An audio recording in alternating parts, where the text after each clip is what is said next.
भरल्या उन्हात हातात टोपी घेऊन फिरणारी एकमेव व्यक्ती ती म्हणजे मी. तर नमस्कार, मी रुपाली. स्वागत आहे तुमचं माझ्या मिनी ब्लॉग मध्ये. तर आज मी पप्पाची परी बनून निघाले होते डी-मार्टला. पण माझे ड्रायव्हिंग बघून माझे धनी म्हटले, बाई तू राहू दे, आपल्याला परत घरी पण यायचं आहे. मग काय, गाडी त्यांच्या हातात देऊन मी बसले मागे माझी टोपी पकडून. तर जाता जाता आम्हाला भेटले यांचे परम मित्र आणि त्यांच्या हातात होतं काहीतरी सरप्राईज. पण मला हे नव्हतं माहिती की ते माझ्यासाठीच होतं.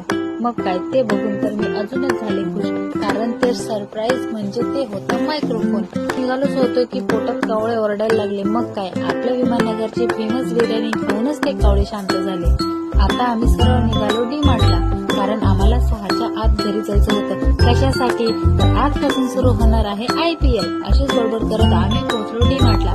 तिथे जाऊन आम्ही घेतलं भरपूर सामान. तेवढं सगळं घेऊन आम्ही निघालो घरी. पण ऊन एवढं लागत होतं आणि तोंड आमची पाणी मागत होतं. मग काय, भर रस्त्यात थांबून थंड पाण्याचा आनंद घेऊन आम्ही दमून थकून गेलेले तोंड घेऊन आम्ही पोहोचलो घरी. मी घेतला मोठा श्वास. भेटूया पुढच्या ब्लॉग मध्ये. Bye bye.